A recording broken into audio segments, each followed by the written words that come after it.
Taste the Daily. Salem மாவட்டம் மேட்டூரில் தமிழ்நாடு அரசு ஊழியர் சங்கம் சார்பில் ஸ்டாலின் அரசை கண்டித்து கண்டன ஆர்ப்பாட்டம் நடைபெற்றது. வட்டாட்சியர் அலுவலகம் முன்பு நடைபெற்ற இந்த கண்டன ஆர்ப்பாட்டத்தில் தேர்தலின் போது திமுக அறிவித்தபடி பழைய ஓய்வூதிய திட்டத்தை அமல்படுத்த வேண்டும், நிலுவையில் உள்ள அகவிலைப்படியை தீபாவளிக்கு முன் அறிவிக்க வேண்டும், காலி பணியிடங்களை நிரப்ப வேண்டும் உள்ளிட்ட கோரிக்கைகளை வலியுறுத்தி தமிழக அரசுக்கு எதிராக முழக்கங்கள் எழுப்பினர். கள்ளக்குறிச்சி மாவட்டத்தில் இசைப்பள்ளி அமைக்க கோரி நாட்டுப்புற கலைஞர்கள் வேடம் அணிந்து நடனமாடியபடி ஊர்வலம் நடத்தினர். கள்ளக்குறிச்சி மாவட்டத்தில் 5000க்கும் மேற்பட்ட பதிவு செய்யப்பட்ட பல்லாயிரக்கணக்கான பதிவு செய்யப்படாத நாட்டுப்புற கலைஞர்கள் உள்ளனர். அவர்கள் அடையாள அட்டை பெறவும் நலவாரிய பதிவு செய்யவும் விழுப்புரம் செல்ல வேண்டிய நிலை உள்ளது. விழுப்புரம் மாவட்டத்தில் இருந்து பிரிந்து 5 ஆண்டுகளானதை சுட்டிக்காட்டிய அச்சங்கத்தினர் கள்ளக்குறிச்சி மாவட்டத்தில் சவகர் சிறுவர் மன்றம் அமைக்கவும் இசைப்பள்ளி அமைக்கவும் வலியுறுத்தி மாவட்ட ஆட்சியரிடம் மனு அளித்தனர்.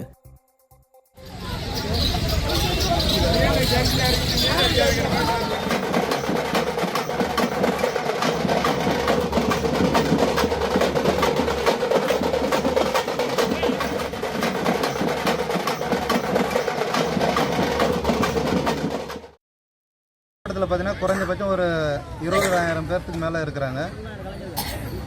அதில் பார்த்தீங்கன்னா ஒரு 5000 6000 கலைஞர்கள் அடையாள அட்டை நலவாரி புக்கு வாங்கியிருக்கிறாங்க. மீதி கலைஞர்கள் இன்னும் வாங்காமல் இருக்கிறாங்க. அதற்காக பார்த்தீங்கன்னா விழுப்புரம் போனால் ஒரு நாள் பொழுதே போயிடுது. கடகோடியில் இருக்கிறாங்க, கல்வராயன் மலை, வெள்ளிமலை, இந்த மாதிரி நம்ம கள்ளக்குறிச்சி மாவட்டத்தில் 7 தாலுக்கா இருக்குது. கள்ளக்குறிச்சி, வானாபுரம், சின்னசேலம், சங்கராபுரம், இந்த எல்லோரும் சேர்ந்து மனு கொடுக்குறதாக வந்திருக்கிறோம். திருப்பூர் மாவட்டம் கே. செட்டிப்பாளையம் அருகே சுயலாபத்திற்காக மத மோதலை ஏற்படுத்த தனிநபர் ஒருவர் முயல்வதாக ஆட்சியர் அலுவலகத்தில் பொதுமக்கள் மனு அளித்தனர். ஸ்ரீநகர் பகுதியில் மக்கள் ஒருங்கிணைந்து கோவில் கட்டி வரும் நிலையில் தனிநபர் ஒருவர் கோவில் பணிகளை தடுத்து இடத்தை அபகரிக்க முயல்வதாகவும் மத மோதல்களை ஏற்படுத்த முயல்வதாகவும் குற்றம் சாட்டப்பட்டுள்ளது. இதனை தடுத்து வழிபாட்டு உரிமையை நிலைநாட்ட கோரி ஆட்சியர் அலுவலகத்தில் பொதுமக்கள் மனு அளித்தனர். ஸ்டாலின் ஆட்சியில் மோசடிகள், முறைகேடுகள், நில அபகரிப்புகள் அதிகரித்து வாழ தகுதியற்ற நிலையில் தமிழ்நாடு உள்ளதாக மக்கள் தெரிவித்துள்ளனர்.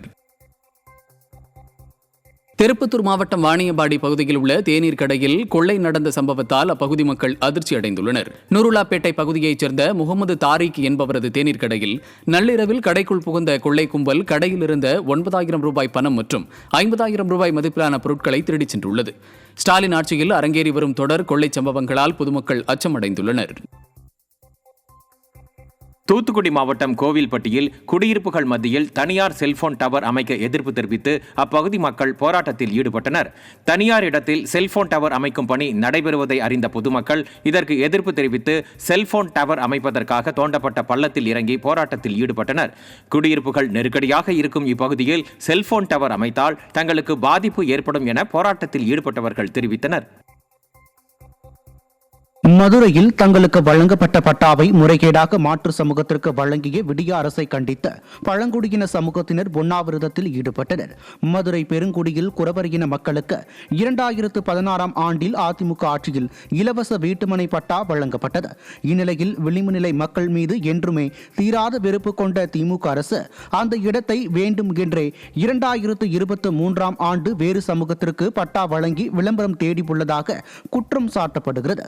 இதனால் தாங்கள் பாதிக்கப்பட்டுள்ளது குறித்து பழங்குடியின மக்கள் பலமுறை ஆட்சியரிடம் மனு அளித்தும் பலன் இல்லாததால் உண்ணாவிரத போராட்டத்தில் ஈடுபட்டுள்ளனர். எங்களுக்கு 2016 இந்த பெருங்குடி பகுதியில் இலவச வீட்டுமனை பட்டா கொடுத்தாங்க. இப்போ வரைக்கும் எங்கள் மக்கள் 250 குடும்பம் இங்கே வசித்து வர்றோம். ஆனால் திடீர்னு பார்த்தீங்கன்னா 2023 வேற ஒரு சமுதாயத்துக்கு இங்கே பட்டா கொடுத்ததாக வட்டாட்சியர் எங்களுக்கு நேற்று அழுத்தம் கொடுத்தாங்க. ஆனால் இந்த பகுதி 2016 250 பேர் நாங்கள் இருக்கிறனால எந்த அடிப்படையில் இன்னொரு சமூகத்துக்கு இங்கே பட்டா கொடுத்தாங்கன்னு தெரியல.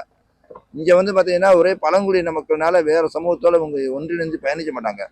இப்போ கொடுத்துருக்கிறது விடுதலை சிறுத்தை கட்சியை சார்ந்த பிரமுகர்கள். அப்படின்றப்ப இங்கே ஒரு சட்ட ஒழுங்கு பிரச்சனை ஏற்படும். 2வது மக்களுக்கு ஒரு ஆதிக்கம் செலுத்துவாங்க. அதனால இந்த மக்கள் அச்சப்படுத்துகிறாங்க. கோவை மாவட்டம் பொள்ளாச்சி அருகே விவசாயத்தை பாதிக்கும் கல்குவாரிக்கு உரிமம் வழங்குவதை கண்டித்து விவசாயிகள் சார் ஆட்சியர் அலுவலகத்தை முற்றுகையிட்டதால் பரபரப்பு ஏற்பட்டது. சென்னியூர் ஊராட்சிக்கு உட்பட்ட பகுதியில் புதிதாக கல்குவாரி அமைக்க சிலர் விண்ணப்பித்துள்ளனர். கல்குவாரி அமைக்கப்பட்டால் சுற்றுச்சூழல் பாதிக்கப்படுவதோடு விவசாய நிலங்கள் அழியும் சூழல் ஏற்படும் என கூறி விவசாயிகள் எதிர்ப்பு தெரிவித்தனர். விடியா ஸ்டாலின் அரசு சுற்றுச்சூழலை பற்றியோ விவசாயத்தை பற்றியோ அக்கறை கொள்வதில்லை என விவசாயிகள் குற்றம் சாட்டினர். இந்த சட்டத்துக்கு மீறி அரசோட அந்த நாம்ஸ் பிரகாரம் இல்லாமல் தவறான ஒரு முன்னுதாரணத்தில் அத்தனையும் லைசன்ஸ் வாங்குறதுக்கு தவறாக எல்லாம் பண்ணியிருக்காங்க. அதைய அரசாங்கம் சரியான வகையில் கவனித்து எங்களுக்கு நியாயமாக அதைய அந்த குவாரிகளை நிறுத்தி மக்களுக்கு இடையூறு இல்லாமல் விவசாயமும் கால்நடையும் பாதுகாக்க வலியுறுத்தி நடவடிக்கை எடுக்கணும். காஞ்சிபுரம் மாவட்டம் உத்திரமேரூர் அருகே வீடு கட்டும் திட்டத்தில் மோசடி நடைபெற்றதாக பழங்குடியின மக்கள் வேதனை தெரிவித்துள்ளனர். வண்டிவாக்கம் கிராமத்தில் உள்ள பழங்குடி மக்களுக்கு அரசு சார்பில் வீடு கட்டும் திட்டம் கொண்டுவரப்பட்ட நிலையில் இதில் பயனாளிகளிடம் பணத்தை பெற்றுக்கொண்ட ஒப்பந்ததாரர்கள் மோசடியில் ஈடுபட்டதாக குற்றச்சாட்டு எழுந்துள்ளது. மேலும் பயனாளிகளின் அறியாமையை பயன்படுத்தி கையொப்பம் பெற்ற விடிய அரசின் அதிகாரிகள் ஆதரவுடன் ஒப்பந்ததாரர்கள் பணத்தை அபகரித்ததாகவும் பாதிக்கப்பட்டவர்கள் வேதனை தெரிவித்துள்ளனர். இப்போ உள்ளே வீடு கட்டி நல்லா கொடுத்துன்னு போகும்போது உள்ளே போனோம்னாக்கா அந்த இடிஞ்சு உயிர்ந்தாக்கா நாங்கள் கதியாக வருது. அந்த நேரம் குடிச்சுன்னு கொடுக்கும்போது தான் நாங்கள் எங்களுக்கு தெரியல அது இந்த எந்த துட்டு எந்த ரேஷன் துட்டா இல்லை ஏரியால் துட்டா கேட்க போனாக்கா ஏரியால் துட்டுலாம் உங்களுக்கு சேராது, எங்களுக்கு தான் சேரணும் அந்த துட்டுன்னு கேட்குறாங்க. அந்த கான்ட்ராக்ட் வேலை வாங்குறோங்க. திண்டுக்கல் மாவட்டம் வத்தலகுண்டு அருகே மாற்று சாதி பெண்ணை காதல் திருமணம் செய்த இளைஞர் கொல்லப்பட்ட வழக்கில் அனைத்து குற்றவாளிகளையும் கைது செய்ய வலியுறுத்தி உறவினர்கள் சாலை மறியலில் ஈடுபட்டனர். ராமநாயக்கன்பட்டியைச் சேர்ந்த ராமச்சந்திரன் என்பவர் மாற்று சமூகத்தைச் சேர்ந்த ஆர்த்தி என்பவரை காதலித்து திருமணம் செய்து கொண்டார். இந்நிலையில் ஆர்த்தியின் தந்தை சந்திரன் ராமச்சந்திரனை வெட்டி படுகொலை செய்தார். இக்கொலையில் தொடர்புடைய அனைவரையும் கைது செய்ய கோரி ராமச்சந்திரனின் உறவினர்கள் சாலை மறியலில் ஈடுபட்டனர். தமிழ்நாட்டில் அதிகரித்துள்ள சாதிய ரீதி கொலைகளே ஸ்டாலினின் சமூக நீதி ஆட்சிக்கு சாட்சி என பொதுமக்கள் விமர்சித்துள்ளனர்.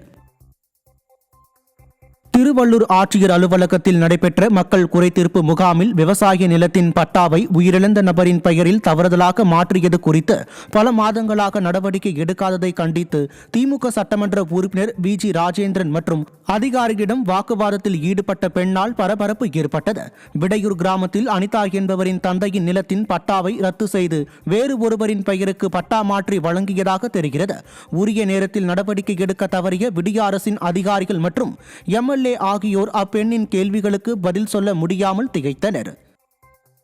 பட்டா கேன்சல் பண்ணியிருந்தாங்க. எதுக்கு கேன்சல் பண்ணாங்கன்னா அம்மா சொன்னாங்க ஒரு விசாரணை எனக்கு ஒரு வீட்டுக்கு லெட்டர் வந்தது, ஆர்டிஓ மேடம் விசாரணை போட்டிருக்காங்கன்னு. நான் சொத்துக்கு உரிமையான அப்பா பேர் மேலே போடாமல் அம்மா பேர் மேலே தப்பான விசாரணை போட்டு விசாரணைக்கு கூப்பிட்றாங்க அம்மாவை. அம்மா அந்த விசாரணைக்கு போகிறாங்க. போய் அவங்க விசாரணையில் தப்பாக பண்ணுறாங்க. திருமதி வருவாய் கோட்டாட்சியர் திருமதி கற்பங்க என்ற மேடம் விசாரணை பண்ணுறாங்க. விசாரணை பண்ணி தப்பாக விசாரணை பண்ணுறாங்க. உன் சொத்தாக இருந்தாலும் நான் அவங்களுக்கு மாற்றி கொடுப்பேன், நீ கையெழுத்து போட்டுப்போ, என் பைத்தியம் கையெழுத்து போட்டுப்போன்னு அப்படி தப்பான வார்த்தைகளை பேசி கையெழுத்து போட சொல்கிறாங்க.